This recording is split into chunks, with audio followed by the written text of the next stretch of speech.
মুভির শুরুতেই আমরা আকাশ থেকে পৃথিবীর দিকে আসতে থাকা একটা লাইটনিং অবজেক্ট দেখতে পাই, যেটা নিউ ইয়র্কে যশ নামের এক ছেলে তার টেলিস্কোপ দিয়ে দেখছিল।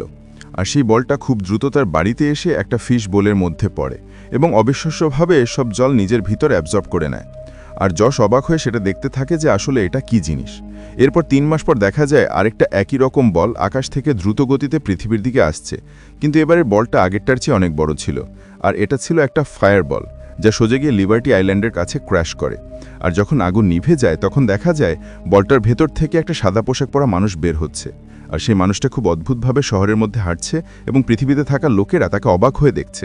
কিন্তু হঠাৎ সে রাস্তা পার হতে গিয়ে একটা গাড়ির সঙ্গে জোরে ধাক্কা খায়, কিন্তু তার কিছুই হয় না, শুধু তার পা অদ্ভুতভাবে বেঁকে গেছে। যখন গাড়ির ড্রাইভার তাকে সাহায্য করার জন্য নামে তখনই সেই মানুষটা হঠাৎ অদৃশ্য হয়ে যায়। তারপর সে একটা নির্জন জায়গায় গিয়ে দাঁড়ায়, আর সেখানে দেখা যায় তার কানটা গেটের মতো খুলে যাচ্ছে এবং সেখান থেকে একটা ছোট টাইনি ম্যান বেরিয়ে এসে একটা রোপ ধরে সেই সাদা পোশাক পরা লোকটার পায়ের কাছে নামে এবং সেখানে একটা ছোট গেট খোলে যেখানে অনেক ওয়্যার্স দেখা যাচ্ছিল, যেগুলো ডিফেক্টেড হয়ে গিয়েছিল। সে ছোট মানুষটা তার লেগ ওয়্যার ঠিক করতে শুরু করে। এদিকে পা নিয়ন্ত্রণ করা মানুষটা তার ব্রেইন ট্রেনের দিকে যায়। আর এখানে আমরা জানতে পারি যে এটা কোনো মানুষ বা এলিয়েন নয়, বরং এটা পুরো একটা স্পেসশিপ, যেটা 100 টাইনি ম্যান বা ছোট এলিয়েনরা নিয়ন্ত্রণ করছে। এই শিপের সব ক্রু মেম্বার্স নম্বর দিয়ে পরিচিত ছিল, যেমন ক্রু নাম্বার 1 ছিল ক্যাপ্টেন, ক্রু নাম্বার 2 ছিল তার অ্যাসিস্ট্যান্ট, আর ক্রু নাম্বার 3 ছিল সিস্টেম ইনচার্জ। আর ক্যাপ্টেন কমান্ড ব্যাগ দিয়ে পুরো শিপটাকে নিয়ন্ত্রণ করত। প্রতিটি বডি পার্ট চালানোর জন্য আলাদা আলাদা ছোট এলিয়েন ছিল, যারা প্রতিটি কাজের রিপোর্ট ক্যাপ্টেনকে দিত। এরপর ক্যাপ্টেনকে বলা হয় যে অ্যাক্সিডেন্টের কারণে শিপ ঠিকমতো কাজ করছে না, তাই সেটা ঠিক করতে 2 থেকে 3 দিন সময় লাগবে। এদিকে ট্র্যাকিং সিস্টেমও ড্যামেজড ছিল। এটা শুনে ক্যাপ্টেন মিটিং ডাকে, আর তাতে আমরা জানতে পারি তারা প্ল্যানেট নীল থেকে এসেছে। তাদের গ্রহের রিসোর্সেস শেষ হয়ে যাচ্ছিল এবং তারা ধ্বংসের মুখে ছিল, তাই তারা পৃথিবী থেকে সল্ট এবং ওয়াটার নিতে চাইছিল যাতে তাদের গ্রহটাকে বাঁচানো যায়। এজন্য তারা এই বল বা অর্বের সাহায্যে সেন ওশান থেকে ওয়াটার এবং সল্ট কালেক্ট করতে এসেছিল, কিন্তু সেটা হারিয়ে গিয়েছে। আর এখানে আমরা জানতে পারি যে সেই অর্ব আসলে যশের কাছে ছিল। আর্থের সল্ট তাদের গ্রহকে অনেক বছর এনার্জি দিতে পারবে। এদিকে যশ তার উইন্ডো থেকে সেই মানবাকৃতির শিপটাকে দেখে তার মমকে ডাকে, আর এখানে দেখা যায় যে তার মা সেই মহিলাই যার গাড়ির সঙ্গে ওই হিউম্যান শিপ ধাক্কা খেয়েছিল। তারা দুজন শিপের কাছে এসে ওই হিউম্যান শিপকে সরি বলে, কিন্তু এটা দেখে ভেতরের এলিয়েনরা ভয় পেয়ে যায়, কারণ তারা জানে না যে মানুষের মতো কিভাবে আচরণ করতে হয়। তাই তারা তাড়াতাড়ি গুগল থেকে মানুষের আচরণ শেখে যাতে তার কথা বলতে সহজ হয়। ক্যাপ্টেন সেই মহিলার সঙ্গে কথা বলার চেষ্টা করে। এদিকে পুলিশ অফিসার সেই রহস্যময় বলটার খোঁজ করছে। তারা ক্র্যাশ সাইটে যায় এবং সেখান থেকে তার সেই মানুষটার ফেস ইমপ্রেশন বের করে। আর যখন শিপ সেই মহিলার সঙ্গে কথা বলে তখন ফ্রিকোয়েন্সি বেড়ে গিয়ে চারপাশে জিনিসপত্র ভেঙে যায়। এরপর ঠিক ফ্রিকোয়েন্সি সেট করে শিপ বলে আই এম ওকে। এরপর মহিলা যশকে স্কুলে পাঠিয়ে হিউম্যান শিপকে ডিনার করার জন্য আমন্ত্রণ জানায়। তখন ক্যাপ্টেন নিজের নাম দেব বলে, যেটা তারা গুগল থেকে সার্চ করে পেয়েছিল। এরপর মেয়েটির ঘরে যায়, যেখানে দেব তার চোখ দিয়ে যশের ছবি দেখে সেই অর্ব চিনে ফেলে। তখন যশের মা বলে এটা যশ তার সায়েন্স এক্সিবিশনে দেখিয়েছিল। তখন দেব যশের লোকেশন ট্র্যাক করে এবং সে মেয়েটিকে এক্সকিউজ করে সেখান থেকে চলে যায়। দেবের মুভমেন্ট ক্রু নাম্বার 2 কন্ট্রোল করছিল, যে মানুষকে একদমই পছন্দ করে না, কারণ এখানে কোনো মানুষই রুলস অ্যান্ড রেগুলেশনস ফলো করে না। আর এদিকে তাদের ক্যাপ্টেন নাম্বার 2কে রেগে যেতে দেখে ডক্টরকে তার উপর নজর রাখতে বলে। এরপর দেব যখন পার্কের পাশ দিয়ে যাচ্ছিল তখন সব বাচ্চারা তার জামা কাপড় দেখে তাকে আইসক্রিম ম্যান বলে ডাকতে থাকে। এজন্য সে জামা কাপড় চেঞ্জ করার জন্য একটা শপিং মলে যায়, কিন্তু জামা কাপড় কেনার জন্য তার টাকার প্রয়োজন পড়ে। তখন সে তার সাথে লাগানো স্ক্যানার দিয়ে টাকা স্ক্যান করে এবং ড্রেসিং রুমে গিয়ে সেইং প্রিন্ট বের করে। এরপর দেব যখন যশের স্কুলে যায় তখন প্রিন্সিপাল তাকে টিচার ভেবে ক্লাসে পাঠিয়ে দেয়, কিন্তু দেব যশকে বাইরে বের করে এনে সেই বলের কথা জিজ্ঞাসা করে।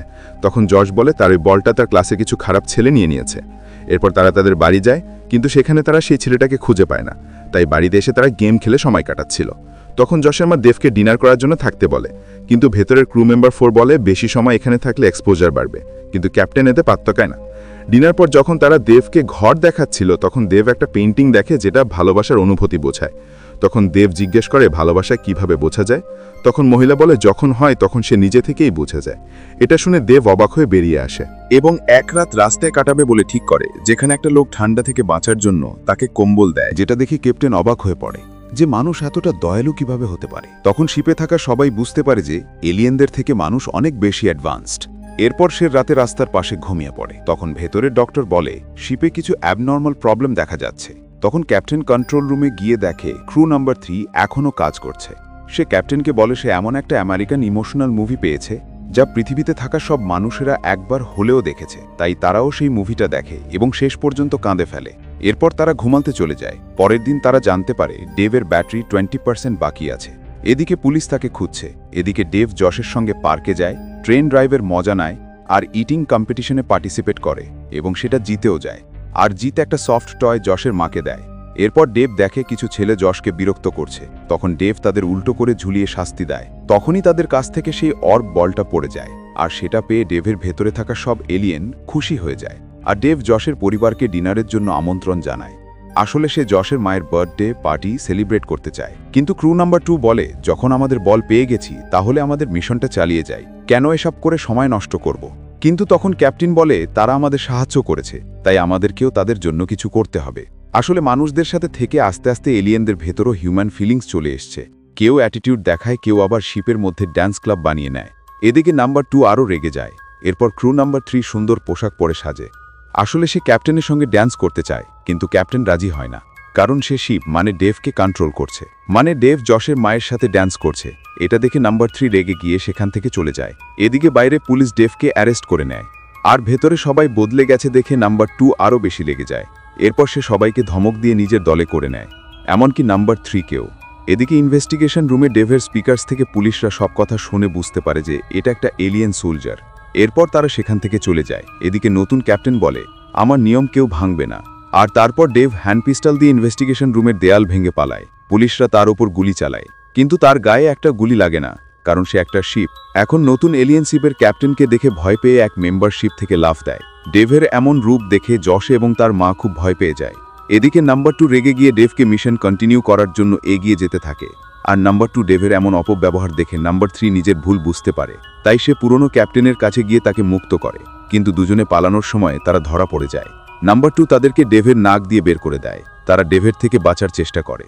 আর তখনই তারা একটা প্লাস্টিক ব্যাগ দেখে, যেটাকে হট এয়ার ব্যালুন হিসাবে ব্যবহার করে শিপে ঢোকার চেষ্টা করে। কিন্তু সেটা একটা বাস ওয়াইপারে আটকে যায়, আর ওই ওয়াইপার একটা লঞ্চারের মতো কাজ করে, যেটা তাদেরকে ছিটকে ডেভের ওপর ফেলে দেয়। তখন ক্যাপ্টেন নাম্বার 3কে বলে, তুমি না থাকলে আমি এই মিশনটা কোনো দিনই পারতাম না। এরপর তারা দুজন ফের শিপে ঢোকে। এদিকে ডেভ একটা গাড়ি থামিয়ে তাতে বসে লিবার্টি আইল্যান্ডের দিকে যায়। অন্যদিকে জর্জ তার মাকে বলে, ডেভ এমন খারাপ কিছু করতে পারে না, আমাদের তাকে সাহায্য করতে হবে। এদিকে পুলিশ সেই ছোট এলিয়েনকেও পায়, যে কান দিয়ে বেরিয়েছিল, আর সে পুলিশকে ডেভের পিছু করতে বলে। অন্যদিকে ডেভ লিবার্টি আইল্যান্ডে গিয়ে নিউ ক্যাপ্টেন ডেভকে অর্ডার দেয় ওই অর্বটা সক্রিয় করে জলে ফেলতে, যাতে সি সল্ট কালেক্ট করতে পারে। কিন্তু তখনই ওল্ড ক্যাপ্টেন এসে যায় এবং সে ডেভকে এসব করার আগেই তার কন্ট্রোল নিজে নিয়ে নেয়। এরপর পুরাতন ক্যাপ্টেন বলে এখন তার হাতে ডেভের কন্ট্রোল, যার কারণে সব মেম্বার তার কথা মেনে নেয়। কিন্তু কোনোভাবে ডেভ নিজে পড়ে যায়, আর অর্ব জলেতে গড়িয়ে পড়ে যায়। আর সাথে সাথে সেটা সমুদ্রের সব জল অ্যাবজর্ব করতে শুরু করে, যেটা ক্যাপ্টেন থামানোর চেষ্টা করে, কিন্তু তার জন্য অনেক এনার্জি প্রয়োজন। এখন তাদের বেছে নিতে হবে আর্থকে বাঁচাবে নাকি নিজের প্ল্যানেট। তবে শেষে ক্যাপ্টেন বলে, আমরা আর্থ বাঁচাবো। আর এতে সবাই রাজিও হয়ে যায়, কারণ তারা মানুষদের থেকে শিখেছে ভালোবাসা, সহানুভূতি, একসঙ্গে থাকা। এরপর ডেভটা সব এনার্জি ব্যবহার করে আর্থকে বাঁচিয়ে নেয়, যার ফলে ডেভের পাওয়ার শেষ হয়ে যায়। কিন্তু এদিকে পুলিশও সেখানে এসে যায়, কিন্তু জশ পুলিশের থেকে একটা টেজার নিয়ে ডেভকে চার্জ করে দেয়। ফলে ডেভ জেগে ওঠে, আর তার মুখ গেটের মতো খুলে যায়, এবং সেখান থেকে ক্যাপ্টেন এবং নাম্বার 3 বের হয়। আর তারা পুলিশকে সবকিছু জানিয়ে দেয়, এবং জশ এবং তার মাকে বলে, আমরা অন্য গ্রহকে এনার্জি রিসোর্সেস নেব, অর্থকে ক্ষতি করব না। এই কথা শুনে পুলিশ সেই ছোট এলিয়েনকেও তাদের শিপে ফেরত দেয়। এরপর ডেভ ফিরে যাবার প্রস্তুতি নেয়, কিন্তু তখনই FBI এসে হেলিকপ্টার দিয়ে তাকে ট্র্যাপ করে, যার ফলে ডেভ নিচে পড়ে যায়। এরপর সব ক্রিউ মেম্বার্স ডেভের এক ডিট্যাচেবল পার্ট অর্থাৎ শুতে ঢোকে, যেটা লাইফ বোট হিসাবে ব্যবহার হয়। তারা রকেট স্টার্ট করে উড়ে যায়, আর নাম্বার 2কে ডেভের বডির মধ্যে রেখে যায় পৃথিবীতে। শেষে ক্যাপ্টেন নাম্বার 1 নাম্বার 3কে প্রপোজ করে, এবং এখানেই সিনেমা শেষ হয়।